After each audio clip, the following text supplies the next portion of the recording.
Queridos amigos, queridos alumnos, bienvenidos al canal Docencia e Investigación en Literatura. Aprovechamos que es septiembre para mandaros nuestros mejores deseos de éxito para el curso que comienza en unas pocas semanas. Hoy tenemos la suerte de contar en el canal con la presencia de Ángela Martín Pérez de la Universidad del Sur de Indiana, quien ha entrevistado junto a Santiago Sevilla a la escritora y profesora universitaria María José Moreno. La autora se licenció en Medicina por la Universidad de Córdoba, donde también se especializó y doctoró en Psiquiatría.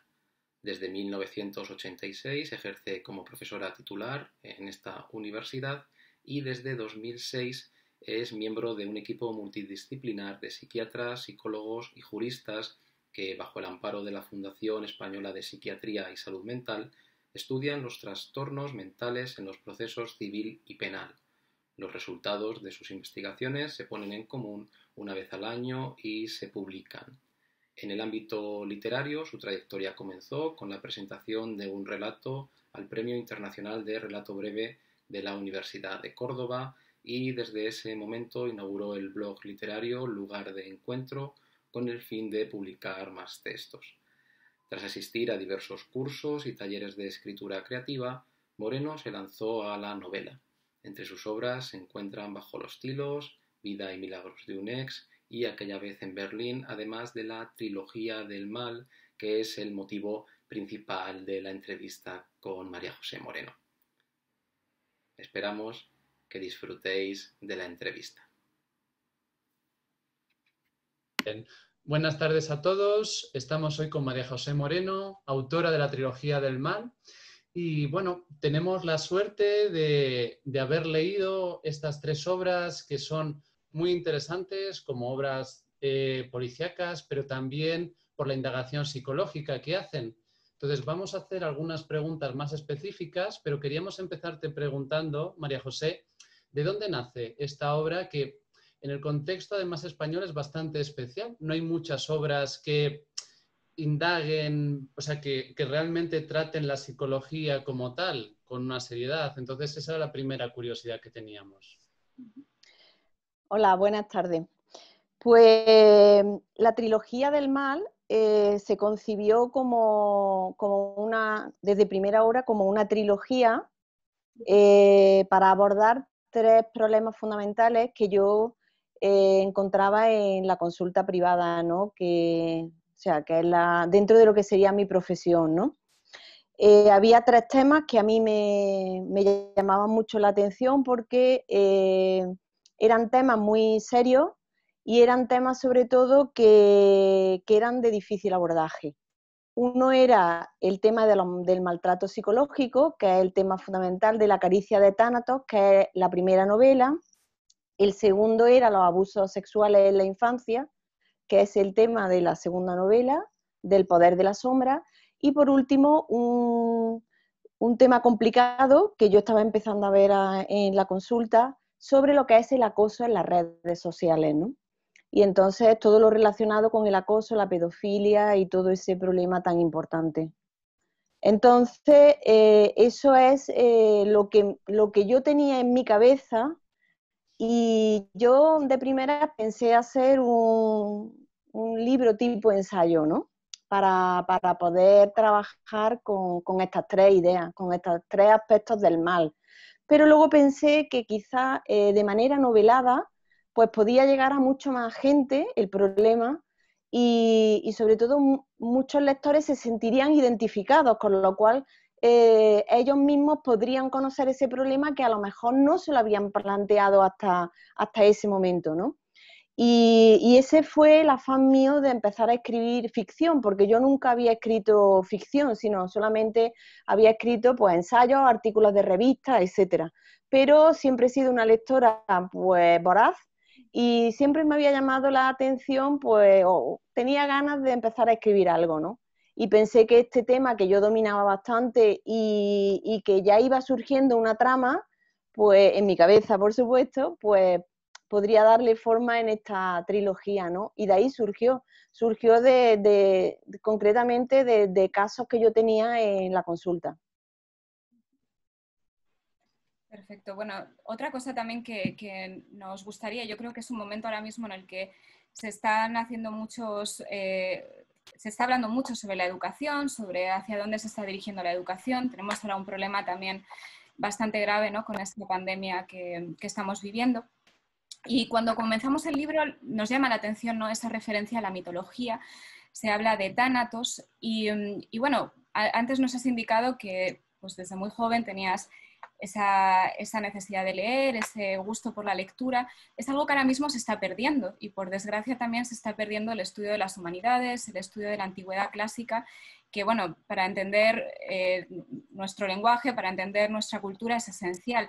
¿Crees que es un momento también para darle ese valor que se le está quitando? ¿Se necesita regresar a la antigüedad para poder entender el presente? Bueno, yo creo que la antigüedad resume todo lo que somos, ¿no? De hecho, en los mitos está todo. O sea, si nosotros cogemos el estudio de los mitos, pues prácticamente ahí está todo lo que es la vida, lo que ha sido nuestra existencia, ¿no?, como seres humanos. Y es verdad que en Grecia y en Roma pues también está prácticamente todo, porque abordaron, bueno, y muchísimas más culturas también, que no solamente la griega y la romana, ¿no?, la árabe y anteriormente pues también otras culturas, ¿no? El que yo escogiera estos títulos para estas novelas tienen que ver menos con la mitología que con la psicología. Porque yo a Tánatos, el concepto de Tánatos, aunque yo inicio la novela de La caricia de Tánatos con una cita mitológica y con la cita de Freud, tanto La caricia de Tánatos como El poder de la sombra, como La fuerza de Eros, tienen que ver con el psicoanálisis. Y eso es porque mi formación es eminentemente psicoanalista. O sea, yo no solamente soy psiquiatra y profesora, sino que también me formé en psicoanálisis y eso es lo que ha dejado huella en mí y es por lo que todas las novelas pues intento resolverlas desde el punto de vista del psicoanálisis, ¿no? Por otro lado también Tánatos era el hermano en la mitología griega, Tánatos es el hermano de Hipnos, que es el dios del sueño, y Tánatos, aunque es el hermano malo del sueño, mata suavemente, ¿no? Y eso me venía muy bien para explicar lo que es el maltrato psicológico, porque el maltrato psicológico es una muerte suave, es una muerte silente, es algo que tú no puedes demostrar porque no hay golpes, no hay lesiones, no hay parte de denuncia, y entonces es algo que la mujer la mayoría de las veces, y a veces el hombre, que también es maltratado psicológicamente, no puede demostrar, ¿no? Y entonces tanto para el título de La caricia de Tánatos viene precisamente por eso, ¿no? Porque en realidad es como una muerte de alguien que te acaricia, que crees tú que te acaricia, pero que lo que te está es matando. O sea, te está absorbiendo y te está matando, ¿no? Y luego, por supuesto, pues con esa referencia al Tánatos de Freud, ¿no? De este concepto tan importante que tiene Freud de lo que es el instinto de muerte. Lógicamente, a mí me encantaría que mis alumnos leyeran y no lo hacen. Mira que cuando yo doy clase de psiquiatría y les pongo ejemplos, por ejemplo, de trastorno de personalidad antisocial o le hablo de psicópata, le hablo de la trilogía y les digo, si queréis saber cómo es un psicópata, pues leer el primer libro, bueno, el primero, porque claro, si le digo 3 ya ni eso, ¿no? Leer el primer libro de la trilogía que he escrito yo y todos muy contentos, toman nota, pero luego se queda ahí, ¿no? Poca gente ha venido luego a decirme, me han gustado el libro, qué bien descrito está el psicópata. Preferiría que leyeran, pero la verdad es que leen muy poco. Y respecto a lo que son la antigüedad, pues eso ya es desconocimiento total. Tenemos unos alumnos que cada vez saben menos, que para mi gusto cada vez son más incultos, Y solamente es verdad que en el campo de la medicina sí que tocamos toda esa cultura clásica porque la estudian en la historia de la medicina, porque para nosotros es muy importante el estudio de toda la medicina de esa época porque es la base para la medicina científica, ¿no? Y se sigue manteniendo esa asignatura de historia de la medicina, pero la estudian a contrapelo, no les gusta nada, y cuando se la nombra o cuando les dices, como habéis estudiado ya esto en medicina, en la historia de la medicina, no, te protestan y tal, pero la verdad que a mí, si yo tuviera que poner alguna asignatura que de verdad les sirviera a los alumnos, en general, y es algo que se está perdiendo, es la filosofía. Yo creo que la filosofía es fundamental. O sea, la ética, los valores, hacia dónde vamos, de dónde venimos, eso es algo que los alumnos no lo saben porque estudian muy poca filosofía a lo largo de su bachillerato, y eso es algo que sí que tienen ahí un déficit importante, y que yo creo que eso sí está haciendo a estas generaciones de una manera muy especial. Y eso es lo que luego pues se refleja tanto en la vida diaria como en las novelas, ¿no? Sí, no, completamente de acuerdo, ¿no? Creo que la sensación que yo tengo también es que, o sea, ese gusto por el pensamiento, ¿no? Por la reflexión, les cuesta mucho, ¿no? En general. O sea, para ellos es más fácil quizá memorizar algo y poder simplemente redactarlo en un examen, ¿no? Que tener un planteamiento en el que ellos tengan que pensar, que discutir, ¿no? Sí, es una pena, la verdad. Bueno, nosotros hemos visto en esta trilogía a nuestra personaje principal, ¿no? que era Mercedes, que durante estos 3 libros, ¿no? se encuentra con situaciones, como muy bien has descrito, pues que son situaciones que realmente estamos viviendo ahora mismo, ¿no? Lo que llama la atención es que es un personaje que no se puede salir, o sea, a pesar de que se encuentra de alguna manera dentro, ¿no? de situaciones que se salen de su clínica, ella siempre tiene su carrera, su vocación, ¿no? Presente. No se puede salir de su personaje también o de su labor como psicóloga cuando se enfrenta a problemas personales, ¿no? Entonces, bueno, la siguiente pregunta, que creo que también has hablado un poquito al principio, ¿no? Es si es algo que realmente afecta a psicólogos, a psiquiatras, si es difícil desprenderse, ¿no? de esos estudios cuando os encontráis en situaciones del día a día, de qué manera lo que habéis estudiado, o sea, conocer la mente humana, saber interpretar pues, distintas situaciones, distintas acciones, influye también en la manera en que os relacionáis, o en este caso se relaciona Mercedes con el mundo. Y una pequeña nota, ¿no? Sobre todo para alentarnos a esa lectura, Mercedes se encuentra en un pequeño círculo social dentro de esta trilogía, ¿no? O sea, aparecen personajes como Teresa, como Marta, que son personajes que tienen una amistad muy íntima con el personaje principal, pero fuera de eso, fuera de ese pequeño círculo en el que también podemos incluir a Miguel, vemos que Mercedes, o sea, casi todo lo que vive lo vive dentro de la clínica, ¿no? Entonces, quizá también este tipo de estudios alienta una vida que es más solitaria, una vida...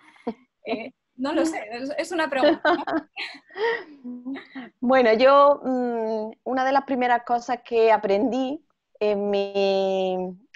cuando estaba haciendo mi formación de psiquiatra era que no se podía psiquiatrizar a la población. Eso es algo que hace el mal psicólogo o el mal psiquiatra, ¿vale? O sea, tú tienes que desprenderte de lo que eres. Tú no puedes ir por la calle viendo a la gente, aunque a veces lo hacemos, ¿no? A veces ve a alguien y dice, uff, ese es carnet de psiquiatra seguro. Pero normalmente no lo haces porque te tienes que desprender de lo que sabes.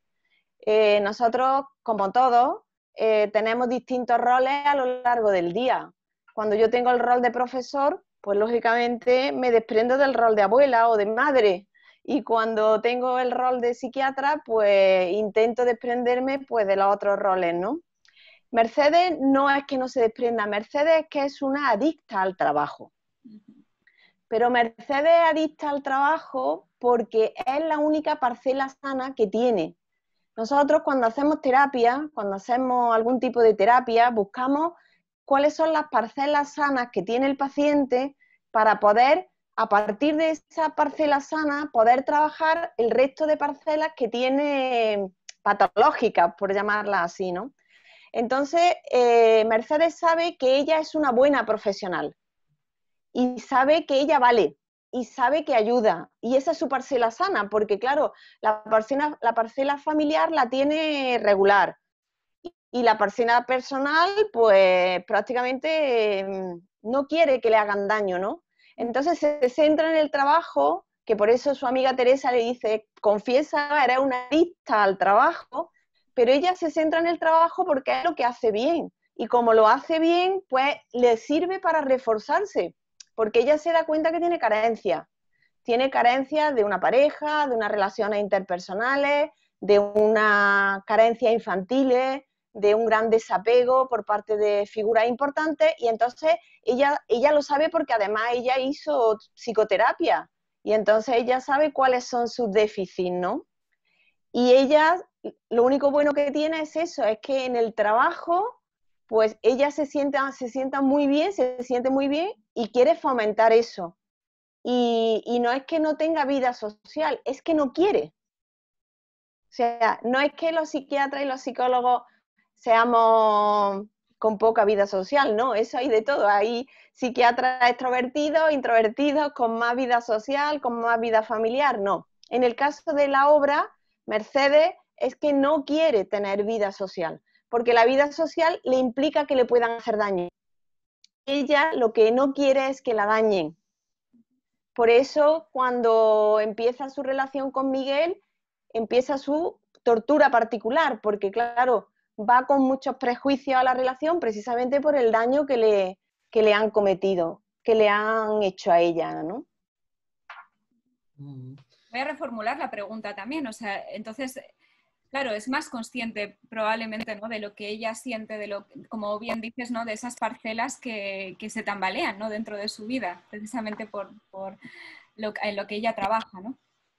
Claro, ella es totalmente consciente. Además, si te das cuenta, a lo largo, bueno, porque otra cosa que ocurre a lo largo de las 3 novelas es que ella va madurando. Es como si yo le hiciera a Mercedes un psicoanálisis y va madurando en cada una de las novelas para ver la evolución, o sea, cómo se puede también madurar a lo largo del tiempo, ¿no? Entonces, en la primera novela, ella sufre mucho porque se culpa de que lo que le ha ocurrido a Marina es porque ella ha dejado su labor de psicoterapeuta y se ha centrado en sus problemas personales. Entonces, eso es lo que a ella le hace sentirse muy culpable, que haya fallado en esa parcela que ella sabe que era su parcela buena y que era su parcela donde ella podía ayudar a los demás, ¿no? Y que a lo mejor, pues por centrarse en lo que es su vida personal, ha dejado de lado lo que sería su vida profesional. Y entonces, en ese despiste, que ella se culpabiliza, en ese despiste, que no era despiste, es que la engañaban totalmente, pero bueno, en ese despiste ella cree que ha sido culpable de lo que le ocurre a Marina. Si recuerdas en algunas de las sesiones que ella tiene con Marina, incluso cuando Marina le cuenta cosas de Marco, de cosas que le hace, y ella se plantea si eso que Marina le está contando es parecido a lo que le ocurre a ella con Miguel, ¿no? O sea, en ese momento, en vez de estar atenta a lo que sería lo que le está diciendo su paciente, está pensando en su problema, que eso es algo que no se debe de hacer, ¿no? Porque tú tienes que dejar como psicoterapeuta tus problemas a un lado para poder centrarte en el problema de tu paciente, ¿no? Y entonces esos fallos que ella tiene y que ella se da cuenta, que por eso al final de la novela va a hacerse como una sesión de revisión de psicoterapia con Roberto porque ve que aquello no va bien, eso es lo que hace que ella se sienta como fracasada, porque se le ha venido abajo esa parcela tan importante que tenía de salud psíquica, que era lo profesional. Oh, qué interesante, ¿no?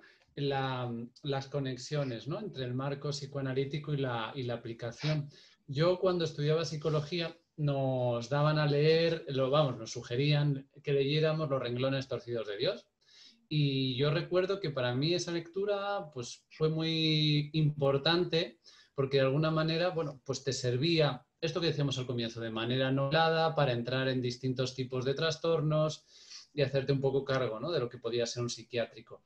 Pero claro, en ese caso se buscaba con una situación muy excepcional. Es decir, quién vaya, o sea, ese psiquiátrico que plantean, pues han pasado los años y ya no existe de aquella manera, incluso aunque uno vaya. Una cosa que tienen muy interesantes estas 3 novelas, y que por eso creo que tus alumnos se equivocan al no leerlas, es que tienen que ver con lo cotidiano. Ese es un aspecto, o sea, que el trastorno se ve, pero de una manera mucho más cercana. Y una cosa que expresabas muy bien es cómo, claro, Freud, en el fondo, su teoría tiene un enorme fondo, pues, clásico, pero también literario, ¿no? Y unos enormes elementos simbólicos, ¿no? Entonces, toda esta cuestión, ¿no?, del eros y el thanatos, de las tendencias, ¿no?, que tenemos todos, es algo que puede, yo creo, que interesa no solo a alguien que esté estudiando psiquiatría o psicología, sino que forma parte como de nuestro día a día. Creo que está muy bien llevado a pues, que el ser humano, bueno, pues puede tener estas tendencias, ¿no?, de construir o de destruir, ¿no? Entonces, en estas novelas, pues tenemos algunos personajes, bueno, que son víctimas, otros que son los victimarios, pero que en ambos casos, bueno, es una impresión que yo he tenido, ¿no? Creo que se retrata bastante bien el que, en cierto modo, ambos personajes están atrapados por esas áreas no sanas y lo que queríamos preguntarte es ¿cuál crees que puede ser la clave para que algunos de estos personajes acaba predominando el eros, ¿no? Acaban progresando y yendo a mejor, y otros personajes pues se quedan más atados al tánatos, se quedan más atados a la destrucción, ¿no? Si esto de alguna manera también nos rige a los seres humanos, bueno, era un poco las inquietudes, ¿no?, que nos surgen en torno al psicoanálisis. Bueno, ya decía Freud que el instinto de vida y el instinto de muerte, que es el eros y el tánatos, nace con nosotros. O sea, hay niños que tienen mucho instinto de vida y eso no hay nada más que verlos, y otros pues que tienen más instinto de muerte, en el sentido de pues que son más tranquilos o más, cuando son pequeños, ¿no?, más tranquilos, no son tan buscadores de novedad, no están tan pendientes del ambiente, mientras que otros pues son muy espabilados, continuamente llamando la atención para lo que es vivir, ¿no? Nunca supo decir, él no supo decir nunca qué tanto por ciento traíamos todos, porque todos traemos instinto de vida e instinto de muerte. Todos traemos un tanto por ciento, lógicamente, y en momentos de nuestra vida, pues vemos que nos convertimos en más pesimistas, más rumiantes, con lo cual estaría ganando nuestro instinto de muerte, y en otros momentos de nuestra vida, pues somos mucho más positivos, vamos hacia adelante, podemos con todo, y lógicamente, pues está primando nuestro instinto de vida, ¿no? Él hablaba mucho de los extremos, como todo, en psicología, en psiquiatría. Lo importante son los extremos, tanto por exceso como por defecto. La mayoría nos situamos en un punto medio. O sea, en un punto medio significa pues que unas veces estamos más positivos y otras veces estamos más negativos, ¿no? Unas veces estamos pues que no nos importa nada y otras veces pues a lo mejor nos culpabilizamos más. Pero nos alternamos, eso es la normalidad, eso es lo que le ocurre a la mayoría de la gente. Sin embargo, hay gente que es retaliativa y autodestructiva desde que nace hasta que se muere. Y hay gente pues que es todo instinto de vida, tan grave el instinto de vida que existiría pues un predominio en este caso del ello, ¿no?, en vez de un predominio del yo, que es lo que tendría que existir. El ello es la parte más instintiva nuestra, está ligado a todo lo agresivo, a lo sexual, etcétera. Entonces, por el otro lado, en la parte más autodestructiva tendríamos el super yo, que sería nuestro Pepito Grillo, ¿no? Entonces encontramos trastornos en los que el paciente está todo el día echándose la culpa de todo y todo el día purificándose por ello, ¿no? porque ese super yo es muy fuerte. Y luego tenemos en el otro extremo el ello total propio de los psicópatas. Nunca tienen remordimiento, nunca tienen culpabilidad, nunca hacen lo que quieren. Y en el centro, pues la mayoría de nosotros, ¿no? Entonces, ¿qué es lo que le ocurre a iba a decir a mis pacientes, a mi protagonista? Pues mis protagonistas que son gente, intenté que fuera gente normal, en situaciones normales y en un ambiente de lo más normal posible. Por eso incluso la novela la hice en Córdoba y no puse asesino en serie, que es lo clásico de las novelas negras, ¿no? Que es que es un asesino en serie malísimo, no. La puse en Córdoba, que es una ciudad de provincia, con una persona lo más normal y con una psicóloga pues con sus problemas y sus defectos, para ver, lo mezclé todo para ver qué pasaba, ¿no? Y lo que pasa es que cada uno se enfrenta como puede, cada uno se enfrenta a lo que le ocurre con las armas que tiene, y esas armas que tiene o que tenemos son las que traemos con nuestra genética, porque no podemos olvidar que somos genética, y luego las que tenemos del ambiente.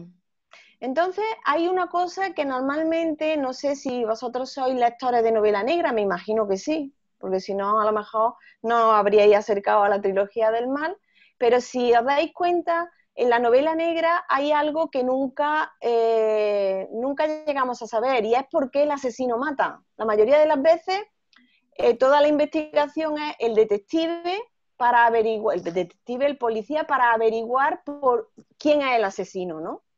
Pero ya cuando se averigua quién es el asesino, nos quedamos sin saber por qué el asesino ha hecho eso. Algunas veces pues está muy claro, pues por venganza, o es por cualquier otro, por odio, o por celo, ahí está muy claro, pero muchas veces pues no saben explicarnos el por qué mata a la persona, ¿no? O el por qué es de determinada forma. Y eso sí es una de las cosas que yo quería hacer en esta trilogía, explicar a las víctimas y a los victimarios. O sea, llegar hasta atrás, hasta el origen del por qué una persona hace las cosas que hace. Por muy dramáticas y por muy graves que sean las cosas que se hacen. Porque siempre hay un origen en lo que se hace. Y ese origen, unas veces es genético, otras veces es aprendizaje y otras veces es los dos. Ocurren los dos, ¿no? Y entonces, la mayoría de las veces cuando hablamos del maltratador, en general, ya sea un maltratador físico o el maltratador psicológico, casi siempre pensamos o tenemos que pensar que el maltratador ha sido maltratado.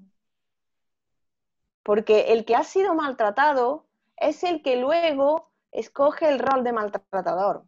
Y eso que antes lo decíamos así empíricamente, decíamos, es que la mayoría de los maltratadores han sido maltratados, o simplemente por estadísticas, porque recurríamos a su infancia y veíamos que habían sido maltratados.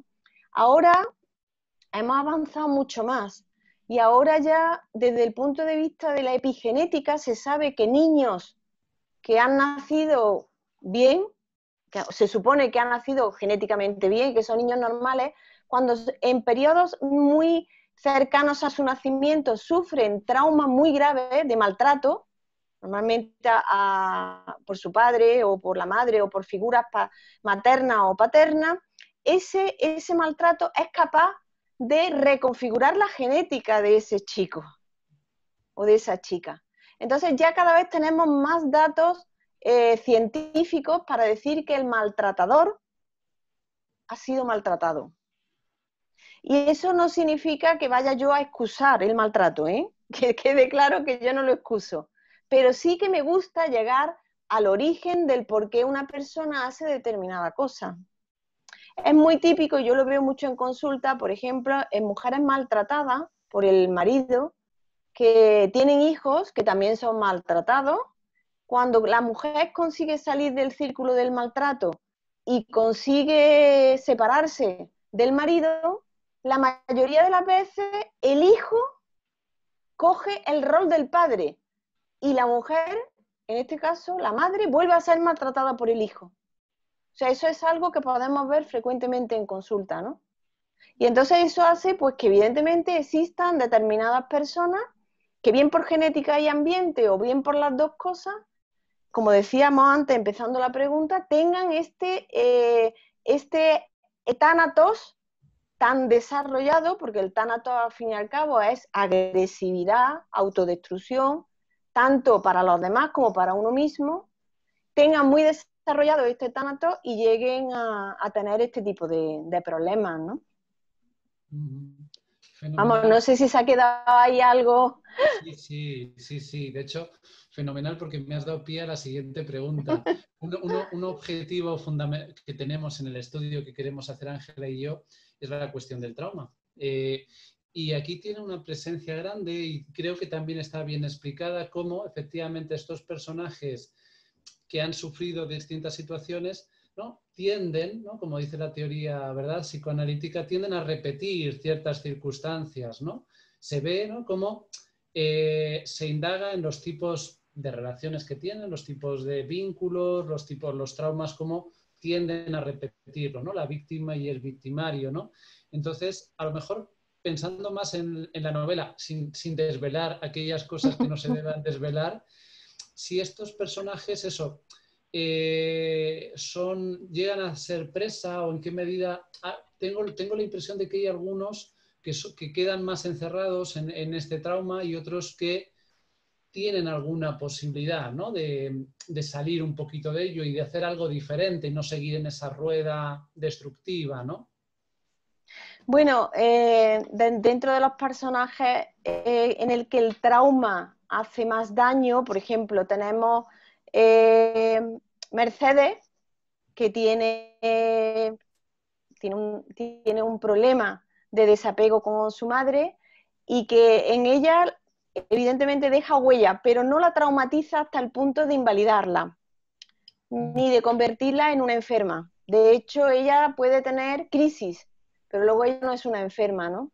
Pero tenemos, por ejemplo, a Marcos, que sí, Marcos queda muy traumatizado con el problema con su madre también, porque es muy grave lo que hace la madre con Marcos, y él ya queda traumatizado para toda la vida hasta llegar a límites insospechados, ¿no?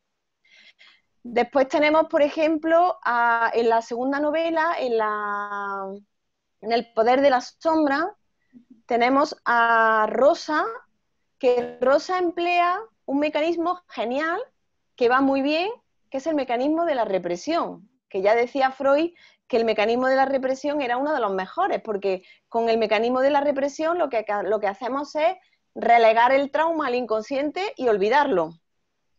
Entonces viene muy bien ese trauma, viene muy bien, este mecanismo viene muy bien porque durante mucho tiempo ni te acuerdas de lo que te ha ocurrido.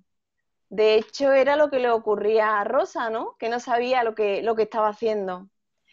Es que los traumas son infinitos y las personas somos infinitas.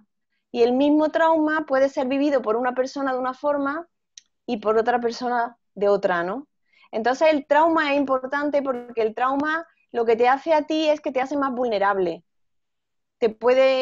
A otras personas, sin embargo, el trauma los llega a enfermar, pero con una enfermedad mental grave, ¿no? Entonces, dependiendo de la gravedad del trauma, de la intensidad del trauma, no es lo mismo un trauma circunstancial un día que un trauma continuado. Por ejemplo, eso es lo que ocurre mucho con los abusos sexuales. No es lo mismo los abusos sexuales en la infancia una vez que de forma repetida, porque claro, deja ahí ya un pozo de trauma muy dañino, ¿no? Y entonces a esa persona le va a costar recuperarse.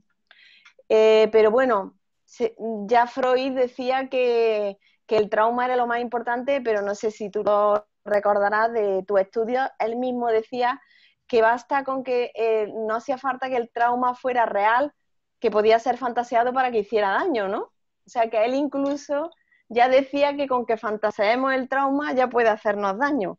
Pues imagínate la variedad de traumas que puede haber, ¿no? Y cómo eso afecta a las personas. Entonces, ¿qué es lo que yo tenía en mi novela? Pues yo tenía en mi novela traumas importantes. Por ejemplo, otro trauma importante que lastra mucho es el trauma de Miguel.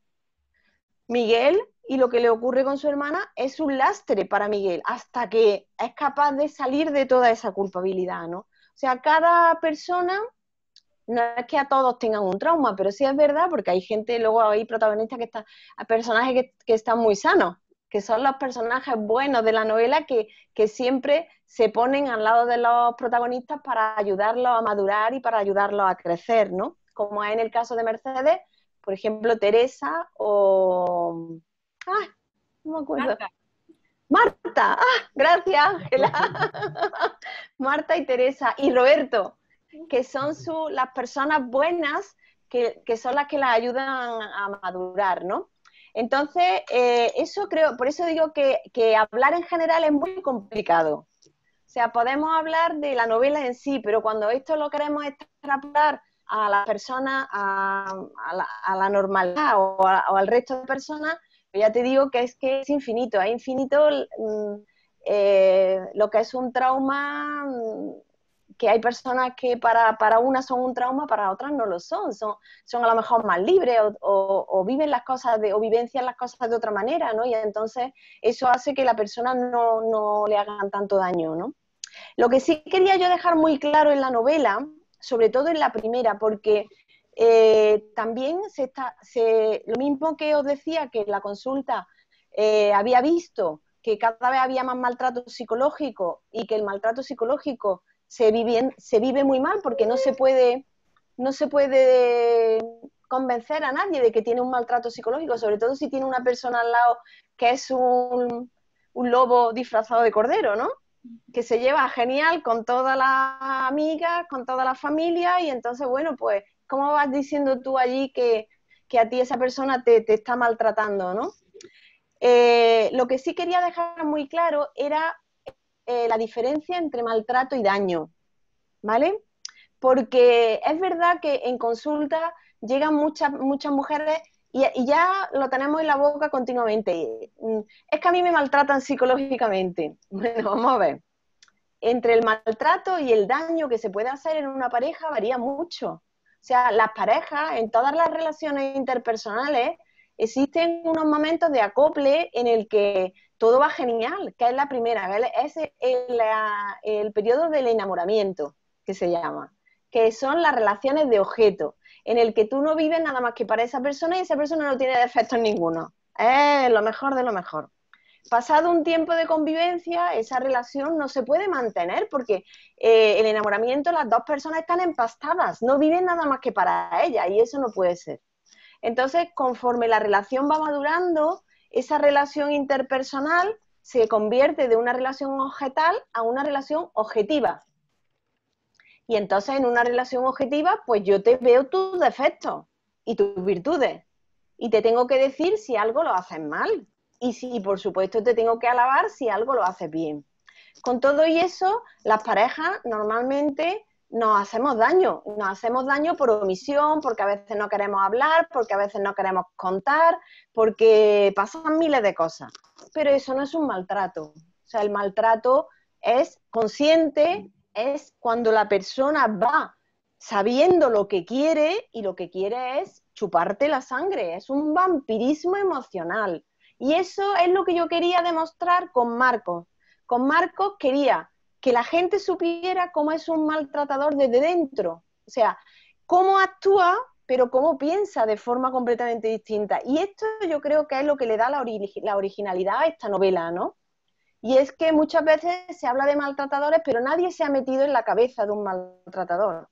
El maltratador piensa lo contrario de lo que está haciendo, porque lo que está haciendo lo busca él y lo planifica voluntariamente y conscientemente para atrapar a sus víctimas como si fuese una tela de araña, ¿no? Entonces, eso sí quería yo dejar claro, la diferencia entre el maltrato y el daño, porque ya es que ya todo es maltrato, ¿no? Y tampoco es así. El maltrato tiene unas características, mientras que el daño es pasajero y bueno, y todos nos hacemos daño. ¿Quién no le ha hecho daño alguna vez a su padre, a su madre, a su amiga, a su pareja, ¿no? Pero eso no significa que nos estemos maltratando continuamente. Yo creo además que bueno, esta es una distinción que ahora mismo es necesaria, como dices, y justamente este tema también te lo agradezco porque nos das pie a la siguiente pregunta, ¿no? Y es el tema del amor y la dependencia, ¿no? Quizá la parte del maltratador es precisamente desde el punto de vista del maltratador que a veces, como bien indicas, yo creo que nos olvidamos de esos posibles traumas, esas experiencias previas que pueda tener esa persona, pero pensando ahora en la persona que se vuelve dependiente, ¿no? Uno de los autores que hemos utilizado como marco teórico para este artículo es Erich Fromm, y él dice que, bueno, que el amor actual se enfrenta pues, con un reto, ¿no? Que es básicamente que, a diferencia de lo que suele ocurrir, estamos más acostumbrados en dar que en recibir, ¿no? O sea, él dice que hay un amor activo que tiene pues eso, esa capacidad de dar constantemente, pero al mismo tiempo hay un amor pasivo que lo que está buscando es constantemente recibir. Nos indicabas quizá en Marcos, ¿no? Pues una persona, una persona que es magnífica con el resto de las personas, pero luego en el caso de su pareja pues se convierte en una persona odiosa, ¿no? Que constantemente está haciendo daño. Marina quizá se crea en ella una dependencia absoluta hacia Marcos, una constante necesidad de dar a Marcos, ¿no? Para complacerle, para que Marcos esté contento, para que no haya ningún tipo de violencia hacia ella, incluso para crear una atmósfera de paz, ¿no? entre ambos personajes. ¿Crees que estos personajes están de alguna manera atrapados porque esperan que el amor esté cubriendo unas carencias que tienen en otros ámbitos? También lo podemos pensar en Mercedes, ¿no? O sea, de alguna manera estamos buscando cosas en el amor que no deberíamos buscar. O sea, pues traumas que tenemos, experiencias que tenemos, también el constante fluir de la vida moderna, ¿no? Que nos está arrastrando sin parar, ¿no? ¿Estamos entendiendo las relaciones de una manera incorrecta? Bueno, yo creo que no deberíamos de ceñir al amor, sino a las relaciones interpersonales en general, ¿no? Porque en realidad el amor es un tipo de relación interpersonal, pero eso mismo lo recibimos también nosotros con nuestros pacientes, porque la relación médica también es una relación interpersonal. O sea, da igual. El problema que tenemos aquí fundamentalmente es que hay determinadas maneras de ser que viven, que solamente viven para complacer, pero para complacer a los demás en el sentido de que así no me van a abandonar. Y eso es, por ejemplo, lo característico de Marina, porque Marina lo que tiene es un trastorno de personalidad dependiente. Y el trastorno de personalidad dependiente hace eso. El trastorno de personalidad dependiente es agradar al máximo para que no me abandonen hasta llegar a límites insospechados. Es una de las características. O sea, yo hago lo que tenga que hacer antes de que me abandonen. Pero el trastorno de personalidad dependiente es un trastorno muy egoísta, porque es un trastorno en el cual no está interviniendo en la relación. O sea, el trastorno de personalidad dependiente con cualquier relación interpersonal lo que hace es coger también, podríamos decir, coger a su víctima. Lo que pasa es que en este caso la víctima lo que hace es agradar a la víctima, pero también lo que hace es dejar que esa persona pues continuamente la saque adelante. No sé si me explico. El trastorno de personalidad dependiente necesita una persona para que la saque adelante, para que le planifique, para que le haga. Es muy frecuente, o por lo menos en España antes era muy frecuente, que las mujeres fuesen muy dependientes de sus maridos. Y entonces, cuando moría el marido, por ejemplo, pues la mujer no sabía ni ir al banco, ni sabía qué dinero tenía, porque todo lo hacía el marido. Pero claro, es que es muy cómodo. O sea, es muy cómodo que te lo hagan todo. Incluso la famosa frase que había aquí en España de cuando, bueno, hace ya muchísimos años, de aquellas madres que ni siquiera reñían a su hijo, ¿no? Que le decían, cuando venga tu padre te vas a enterar, ¿no? O sea, era el padre que después de estar todo el día trabajando tenía que venir y tenía que reñir a los niños, ¿no? Entonces, eso es lo que hace que, por eso, que es lo que hace que la dependencia sea también algo que sea incómodo para la persona. Para Marcos no, porque Marcos lo que buscaba era eso. Pero cuando tú tienes una relación interpersonal en la que la otra persona depende completamente de ti, pues es como si tuviese una mochila puesta aquí arriba todo el día, ¿no? Y eso la verdad que va muy mal en las relaciones interpersonales. Eso tiene que ver también mucho con el apego, cómo se ha hecho el apego, si ha hecho un apego seguro o un apego inseguro. El apego seguro pues va a tener unas relaciones interpersonales normales, mientras que las personas que tienen un apego inseguro, del tipo que sea, pues las relaciones interpersonales y las relaciones amorosas en este caso, porque están dentro de lo que serían las relaciones interpersonales, pues van a cambiar mucho, ¿no? Y varían mucho. Y respecto a lo de Erich Fromm, pues sí, Erich Fromm a mí me encanta la clasificación que tiene Erich Fromm de la personalidad, ¿no? Del carácter, en las personas que son productivas y las personas que son no productivas, ¿no? O sea, aquellos que aman al prójimo, que aman la vida, lo que era el instinto de vida de Freud, que él dice que son las personas productivas, que ayudan a los demás, y luego las personas simbióticas que están pegadas a otras, las necrófilas, lo que todo es pensar en el pasado, nunca sin tener pendiente el futuro y demás. Y yo creo que ahí lo calca muy bien en la vida actual, ¿no? Cómo nos encontramos con personas que son productivas y personas que son improductivas. Y eso lo llevan, porque son maneras de ser, eso lo van a llevar a la relación interpersonal del tipo que sea. De aquí vamos a pasar a otro, bueno, a un sociólogo polaco, que es Zygmunt Bauman, que a mí me encanta y que es un autor que ahora la verdad es que estoy utilizando muchísimo como marco teórico.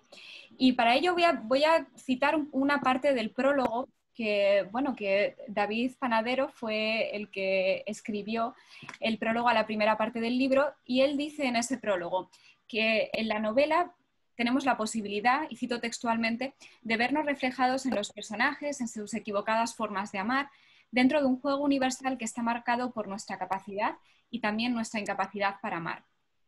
Entonces, bueno, creo que una de las preguntas que íbamos a hacer ahora, yo creo que está respondida, ¿no? Que si crees que es uno de los grandes males que tenemos ahora, ¿no? Nuestra incapacidad para amar. Y podemos centrarnos en relaciones personales, podemos centrarnos en relaciones amorosas al uso, ¿no? Pero creo que las formas de amor son muy diversas, ¿no?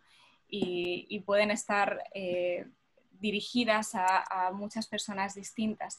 Pero algo que considero bastante interesante es esta teoría que tiene este sociólogo polaco, Zygmunt Bauman, en el que dice que, bueno, que ahora, en estos tiempos en que vivimos, donde pues, el ego es una parte importante, también la rapidez, el egoísmo, él lo denomina como modernidad líquida, ¿no? Porque está en constante flujo, en constante cambio. Él dice bueno, que las personas ya no crean relaciones como tal, sino que crean redes, ¿no? Y bueno, aquí tenemos también el ejemplo de las redes sociales, ¿no? Donde podemos agregar o podemos también borrar a una persona de la red en un momento determinado.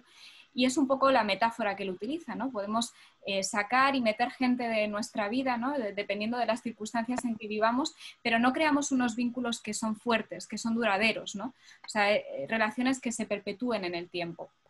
Entonces, ¿crees que podemos encontrar algo de esto también en los personajes que tenemos en las novelas? Son personajes, bueno, en el caso de Mercedes tenemos a su amiga Teresa, a su amiga Marta, a su amigo Roberto, que son relaciones que son duraderas, ¿no?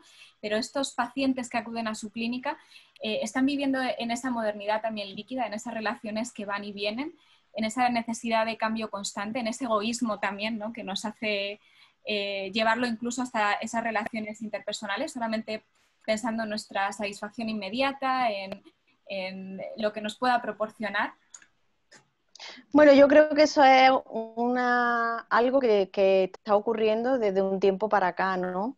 La verdad que desde que Internet es lo que es, pues nos ha cambiado la vida y de hecho permite, por ejemplo, que tú que estás en Indiana, yo estoy en Córdoba, bueno, no sé en dónde estás concretamente, pero bueno, yo estoy en Córdoba y Santiago estará No sé, ¿dónde está Santiago? En Madrid.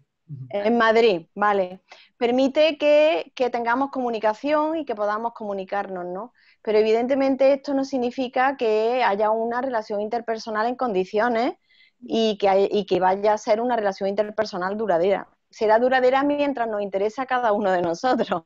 Lógicamente, si nos interesa seguir manteniendo esta relación porque tengamos un proyecto común, pues la mantenemos. Cuando no, no. Eso, por ejemplo, tan típico de nuestros abuelos, de cuando se casaban, era para toda la vida, eso ya es algo que ahora es impensable, ¿no? O sea, ahora, pues tú te casas, pero ni se te ocurre pensar que es para toda la vida. Entre otras cosas, porque sabes que si las cosas te van mal, pues te separas y punto. Nuestros abuelos, los pobres, aunque les fuera mal, pues ahí tenían que seguir porque era para toda la vida y además no había medios, ¿no? Es verdad que todos nos hemos vuelto más, nos estamos mirando más el ombligo y al mirarnos más el ombligo pues nos estamos mirando más a nosotros mismos, pero eso nos está haciendo que nuestro yo también esté, ¿cómo ves? ¿Cómo lo explico? Que nuestro yo se esté saturando. Esto lo decía mucho Kenneth Gergen, que decía en su libro del yo saturado, no sé si lo conocéis vosotros, que desde que empezó la internet y empezó las comunicaciones, nuestro yo estaba a límite, no era el yo con uno mismo que se definió el yo, sino que lo que yo sé de mí, ¿no? Sino que es todo lo que me está entrando dentro de mí y eso me está haciendo a mí de una forma completamente egoísta y diferente. Entonces, ahora la inmediatez, la globalización, la poca importancia que tiene todo, pues todo eso hace que evidentemente las relaciones sean poco duraderas y que tengamos muchos conocidos y pocos amigos de verdad, ¿no? Pero eso es que es propio del tiempo en el que vivimos y tenemos que aceptarlo tal como está. Y yo creo que en la novela, bueno, hay aspectos en los que eso se queda muy bien recogido, como por ejemplo la niña en la tercera, en La fuerza de Eros, como Raquel busca en las redes sociales esa incompletud que tiene tras la separación de sus padres, lo mal que se siente y en vez de hablarlo con sus padres, pues entra a hablarlo con desconocidos, ¿no? Que es otra de las cosas que también ha perdido nuestro yo. O sea, nuestro yo antes tenía un espacio público, un espacio privado, y ahora el espacio público ha desaparecido porque el espacio privado se ha convertido en público. De hecho, todo el mundo cuenta todas las cosas en público. Las escribe en Twitter, las escribe en Facebook, las fotos las pone en Instagram, todo.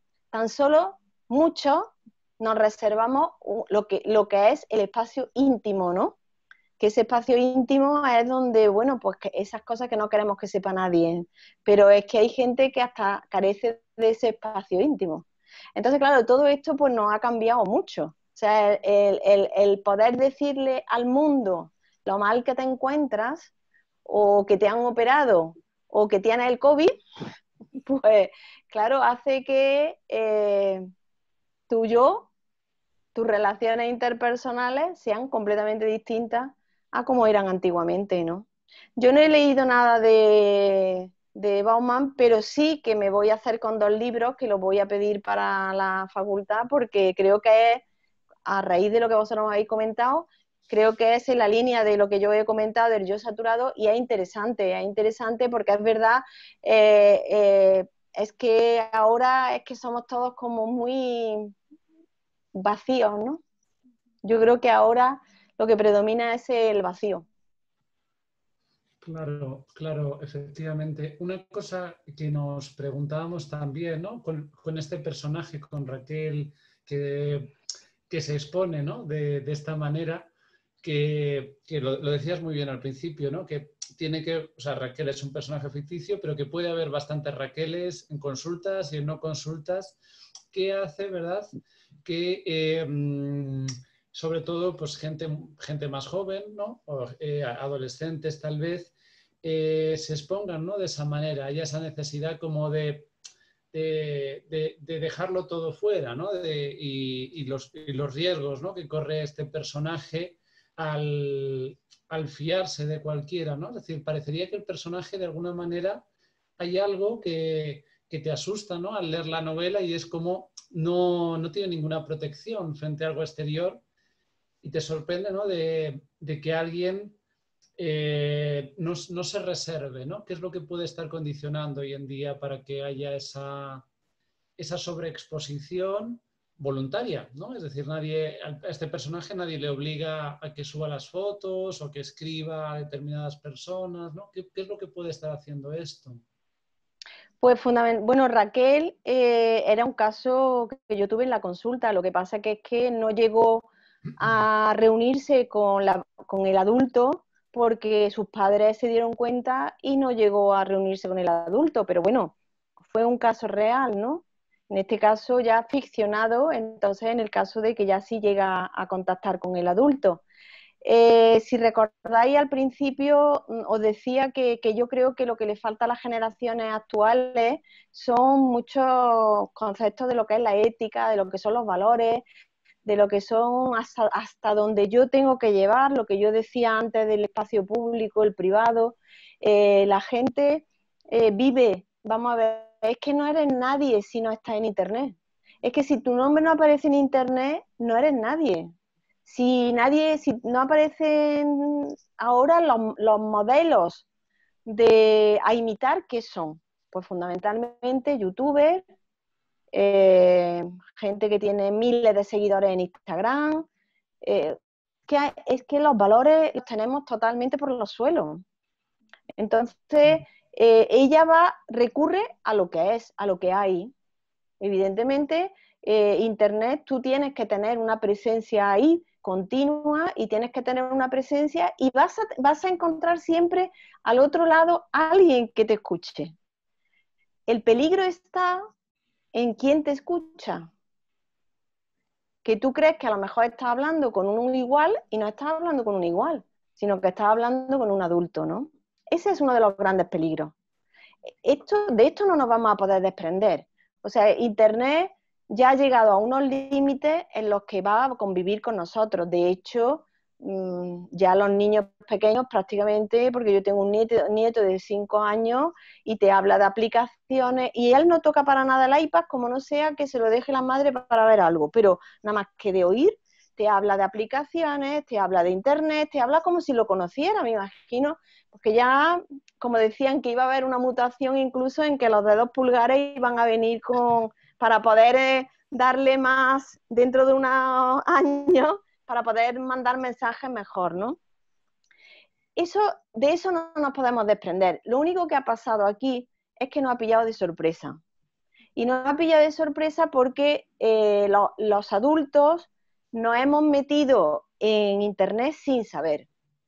Y como nos hemos metido en Internet sin saber, no hemos podido enseñar a nuestro hijo. Y ahí es donde ha venido el problema. Internet no es bueno ni malo, las redes sociales no son ni buenas ni malas. El problema está en la enseñanza que tú hagas, ¿no? Que ahora ya sí se está corrigiendo muchísimo. Se está corrigiendo después de haber visto lo dañinas que son y los daños que hacen a través del bullying, del sexting, de todos estos acosos sexuales que hay en las redes, pero bueno, se llegará a aprender. Lo mismo que se aprendió educación vial y nos enseñaron de pequeños, cuando, por lo menos a mí, había parques incluso de educación vial, porque entonces había muy pocos coches, y te enseñaban lo que era el semáforo en rojo, en verde, cuando tenías que pasar, un paso de cebra y tal, de lo que es enseñarte las normas, pues con Internet pasará igual. Se enseñarán unas normas, pero los padres son los primeros que tienen que aprender esas normas, y una vez que los padres aprendan esas normas, ya cuidarán que sus hijos no se metan donde no se tienen que meter, ¿no? Pero de todo lo del espacio público y privado, eso ya lo hemos perdido. Pero lo hemos perdido porque hemos perdido el espacio público. O sea, el espacio público es el espacio de las relaciones sociales. Y ahora es que prácticamente no hay relaciones sociales. Las relaciones son a través de Internet. Y entonces el espacio público se ha convertido en el espacio privado que mantenemos nosotros con Internet. Privado porque lo mantienes tú en tu casa, con alguien que está ahí. O sea, soy yo con vosotros, por eso es privado. Mientras que lo que hacíamos antes en las calles, que era jugar, pues estar hasta las tantas en las calles, no pasaba nada, nos criábamos en las calles, pues como aprenderá eso, se ha perdido completamente, con lógica, porque no se puede estar en las calles, pero ahora lo que tenemos es este espacio privado, que se ha convertido en público, por eso yo cuento todo. Cuento que mis padres se separan, cuento que mi hermana tiene novio, cuento que yo tal, y si me hago una foto, te mando la foto, y claro, pues ahí viene el problema, que dónde están los cánones para decirle a ese niño que no puede contar determinadas cosas, ¿no? Si para él todo es contable, entonces si no tiene y no conoce bien lo que son los distintos ámbitos, pues va a meter la pata.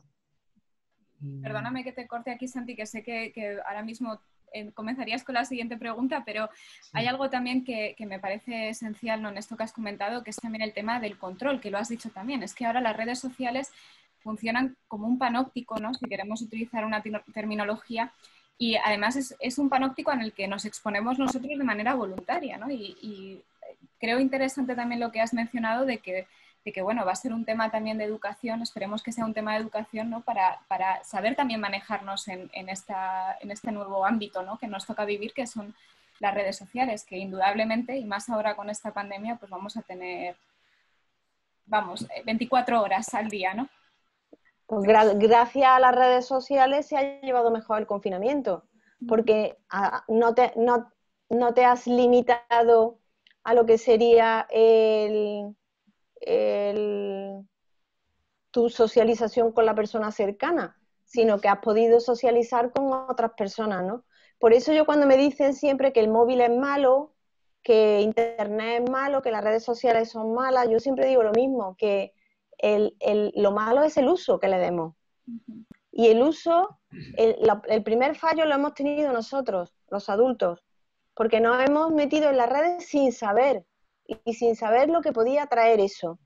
Y le hemos dado un móvil a un niño de 9 o 10 años cuando ese niño no sabía lo que podía haber detrás de las redes sociales. Yo recuerdo a una policía que trabajaba iba por los colegios hablando sobre la educación de las redes sociales y demás, y decía que darle a un niño de 12 años un móvil sin castrar, o sea, un móvil abierto con redes sociales, era exactamente igual que dejarle un coche que nada más que pisar el pedal se pusiera a 200 kilómetros por hora. Dice, es exactamente igual, imparable. Dice, entonces, eso lo tienen que saber los padres, pero claro, los padres que no se les ha enseñado eso porque prácticamente hemos estado mucho tiempo intentando saber cómo se manejan los aparatos, ¿no? No hemos llegado al trasfondo de esa conexión, ¿dónde me lleva esa conexión? Sino que nos hemos quedado más en a ver si manejo el móvil, no manejo el móvil, a ver si el ordenador. Yo recuerdo cuando empecé con el primer ordenador que nos pusieron allí en la facultad para que yo me sudaban las manos, porque era complicadísimo. Por ejemplo, todavía no había salido nada de Windows ni nada de eso, y yo recuerdo que la tecla, la famosa tecla, no toque en todas las instrucciones, no toque la tecla del, que es la tecla de borrar, claro. Y tú ibas había escrito un trabajo, y de pronto ibas a tocar algo y decías, ay Dios mío, como esto se me borre. Claro, acostumbrado a la máquina de escribir, pues de pronto pasa aquí, pues igual. ¿Entiendes? O sea, nos hemos ido adaptando, pero hemos estado más ocupados de que nuestra mente entendiera lo que estábamos haciendo más que prepararnos para las consecuencias de lo que hacíamos. Y entonces hemos olvidado que los que venían detrás nuestra, pues iban a entenderlo de momento porque sabían enseguida con las instrucciones, y sin instrucciones lo lograban todo, pero ellos iban a ir mucho más allá, ¿no?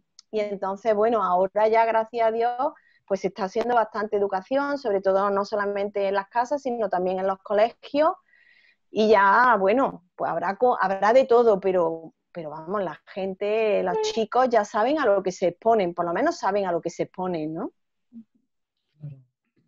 Claro.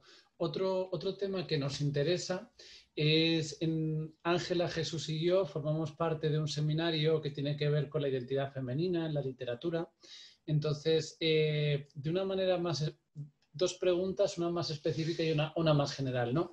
La más específica es en torno al tema de la maternidad. En esta trilogía pues, se presentan distintos tipos de madres, algunas como Marta, Elisa, más abnegadas, otras, como ya has comentado muy bien, la de Mercedes, que es más conflictiva, ¿no? Parece menos...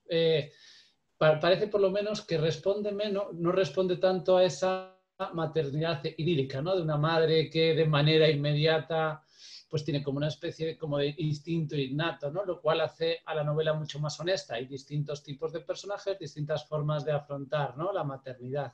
Entonces, la pregunta más concreta en torno a la identidad femenina es un poco qué representarían, ¿no? Las madres en las novelas, en estas tres novelas. Y la pregunta más general que siempre está detrás ¿no? de cualquier novela es en qué medida, pues posiblemente el personaje principal no es que comparta las características, pero posiblemente transmite algunas inquietudes, ¿no? Que pueda tener el autor o la autora, qué puede representar, ¿no? Mercedes, y en qué medida, pues a lo mejor en parte, si es una pregunta discreta, tenga algo que ver contigo, ¿no? Bueno, la pregunta primera que me haces es que desde el punto de vista psicológico, eso lo sabes tú, bueno, y cualquiera, eso lo sabe cualquiera, la figura materna o la madre o figura materna es fundamental para el crecimiento, ¿no? Para el crecimiento y maduración del niño.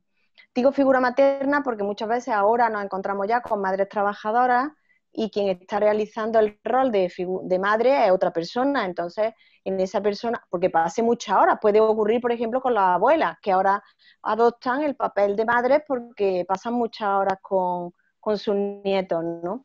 La figura materna es fundamental. Y eso ya lo dijo, no lo dijo Freud, sino que lo dijo Anna Freud, y lo dijo fundamentalmente Melanie Klein, que es otra psicoanalista infantil, que la relación del niño con la madre en los primeros meses de vida es fundamental para lo que va a ser el niño. Entonces, daros cuenta que el niño tarda tiempo en enterarse que ha salido del vientre de su madre. O sea, que el niño durante mucho tiempo sigue creyendo que está en el vientre de su madre. Eso implica la relación que existe ahí, ¿no? Y de cómo sea esa figura materna va a implicar mucho ese apego del que antes hablábamos. O sea, en el apego la figura materna es fundamental. Y si encuentra una madre equilibrada, una madre que le da al niño todo lo que necesita en ese momento, que en esos primeros momentos lo que necesita es cuidados. O sea, no hace falta ni siquiera, en los primeros momentos el niño no sabe lo que es el amor. El niño lo único que quiere es estar comido, limpito y que lo acaricien. Eso es lo único que quiere el niño en los primeros meses de vida. Y eso es lo que la madre le tiene que dar. Entonces, sí, la madre es importante para saber cómo va a ser el niño. En esta novela, como decía antes, que yo siempre, en la mayoría de los personajes problemáticos, volvía a sus orígenes, por fuerza tenía que hablar de las madres. Porque si no hablaba de las madres, no podía explicar por qué los personajes eran de una forma o era de otra. Por ejemplo, esa madre celosa, que era la madre de Mercedes, porque era la que dejaba, la que al nacer Mercedes perdió su privilegio de ser la única mujer entre tanto niño, o por ejemplo, una madre ausente, consentidora, como es la madre ay, que se me ha ido, de Rosa, porque la madre de Rosa sabe todo lo que está pasando y consciente de esas hay muchísimas que saben que lo que está pasando en sus casas y se callan, o a madres más preocupadas, pues, como por ejemplo Marta o la madre de Raquel, ¿no? Que son madres más normales, o la madre ya muy patológica como la madre de Marco.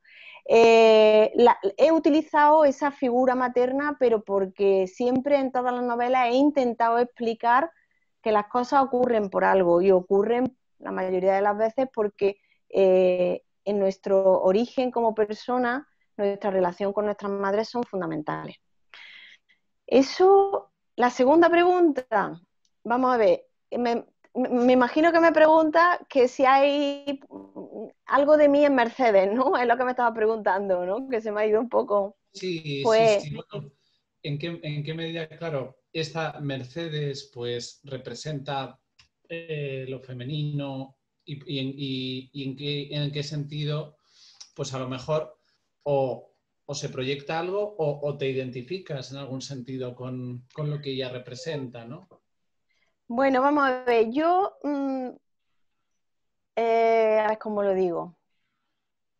Profesionalmente, sí me identifico mucho con Mercedes, ¿vale? La forma de actuar de Mercedes, porque prácticamente yo he volcado ahí lo que son mis psicoterapias y lo que es mi trabajo terapéutico, porque era lo fácil, ¿eh? O sea, yo puse que era psicóloga en vez de psiquiatra para que la gente no la identificara conmigo, pero da igual, la gente la sigue identificando conmigo. De hecho, en muchas presentaciones a mí me han llamado Mercedes, con lo cual, fíjate hasta qué punto la gente ha hecho una identificación proyectiva, ¿no? Pero yo profesionalmente he usado a Mercedes para que contara todo eso que yo quería contar con esta trilogía. O sea, yo he puesto en los labios de Mercedes, o en este caso en las palabras de Mercedes, todo aquello que a mí me preocupaba y que era lo que yo quería contar para que quedara claro en el lector lo que era un maltrato psicológico, qué ocurre cuando uno reprime los abusos sexuales y qué ocurre cuando uno tiene acoso por la red, ¿no? Claro, todo eso lo he tenido que incluir en una trama, en un thriller psicológico para que fuese atractivo, porque si no, no sería una novela, ¿no? Pero sí que es verdad que muchas de las frases que dice Mercedes son mías, son de lo que yo pienso. Y entonces la he usado a ella para dejar claro lo que yo quiero transmitir, ¿no? Sí. Bueno, realmente estamos disfrutando muchísimo de esta entrevista, disfrutando y aprendiendo. Yo ya he anotado algunos libros que nos has indicado para luego revisarlos para poder incluirlos dentro del artículo, pero bueno, de alguna manera para cerrar esta entrevista, yo quería irme al último volumen de la trilogía, que es La Fuerza de Eros, que para mí personalmente ha sido mi novela favorita, debo admitirlo.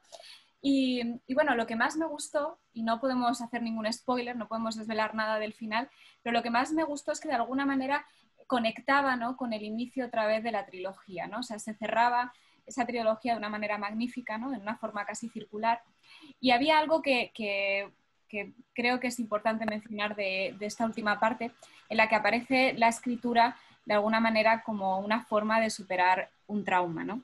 Entonces, bueno, yo creo que nosotros que nos dedicamos a la literatura, que constantemente estamos intentando que lo que leen los estudiantes o lo que transmitimos en clase también sea un ejercicio de empatía, que también se conozca a través de esas lecturas la historia, el contexto, se puede hacer conexiones también entre distintos lugares.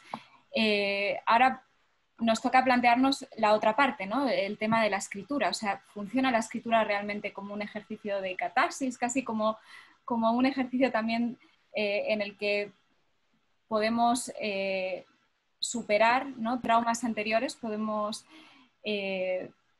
mejorar, ¿no?, nuestra manera de pensar, podemos también convertirnos, ¿no?, en mejores personas gracias a ese ejercicio de la escritura? Bueno, en la trilogía, el hecho de que fue como un guiño, el hecho de que Mercedes escribiera fue un guiño para confundir entre Mercedes y yo, ¿no? O sea, entre autora y protagonista. Pero si te das cuenta, ya que dices que te ha gustado el libro, también fue para resolver un problema que ella tenía con Miguel. Uh-huh. O sea, ella, Miguel, no quiere saber qué pasó. Uh-huh. Y ella tiene que contárselo, porque si no le cuenta lo que pasó, nunca va a ser libre.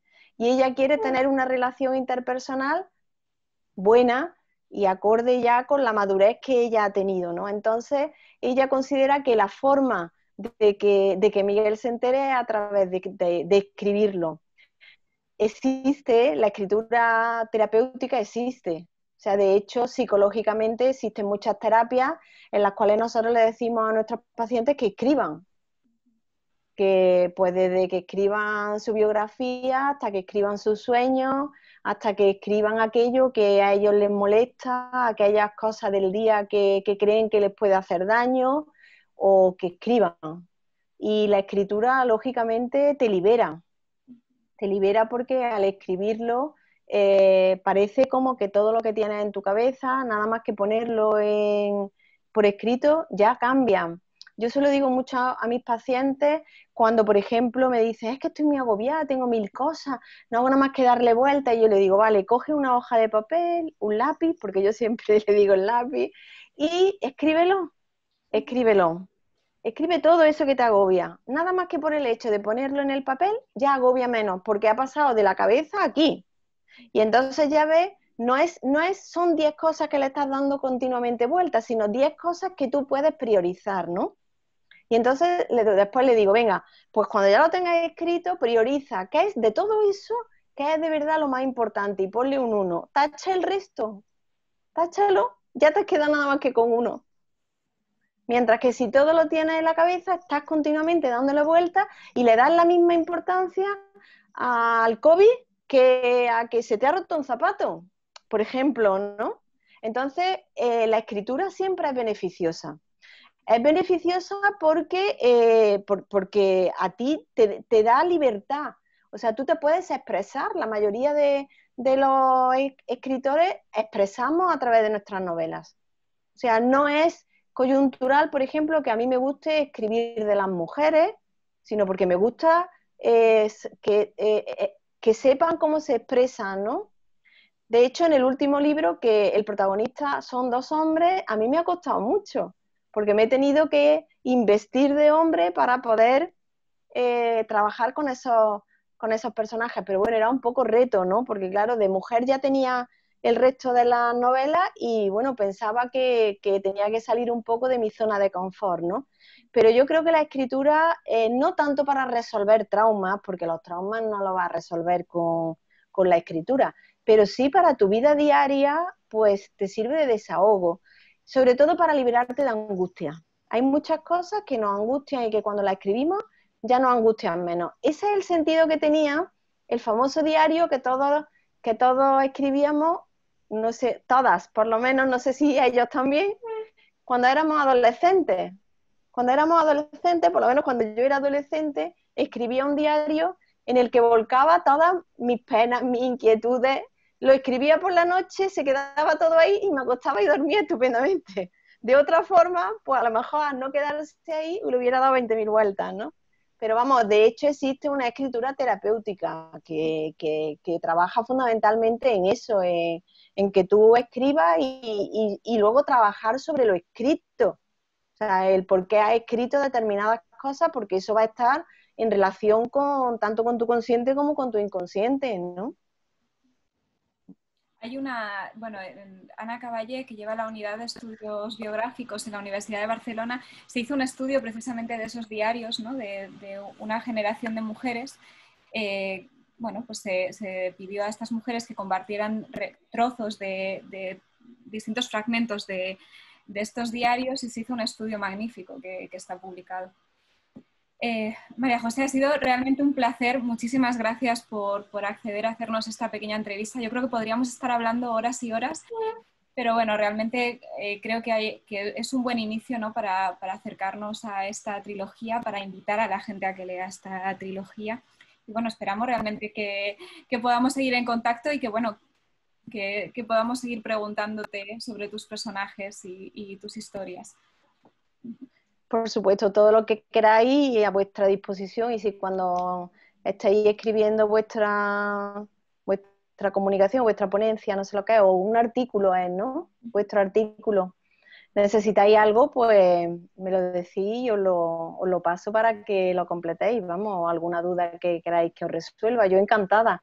Además, poder hablar a otro nivel, que no es el hablar solo con lectores que conocen solamente lo que es la historia de ficción, sin pararse a pensar en lo que hay en el fondo, pues la verdad que a mí me agrada muchísimo. Por eso cuando recibí tus preguntas no te puse ningún inconveniente, porque estaba como loca diciendo, uy, qué bien que vamos a hablar aquí de cosas interesantísimas, ¿no? Ha sido de verdad un placer.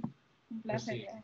Placer para Muchísimas mí. gracias, porque yo creo que hemos tocado muchos puntos, ¿verdad? Literarios, culturales, psicológicos, que creo que, bueno, pues expresan muy bien la complejidad, ¿no?, de estas novelas. Así que, bueno, darte las gracias porque ha sido como una masterclass para nosotros dos y para aquellos que vayan viendo el vídeo.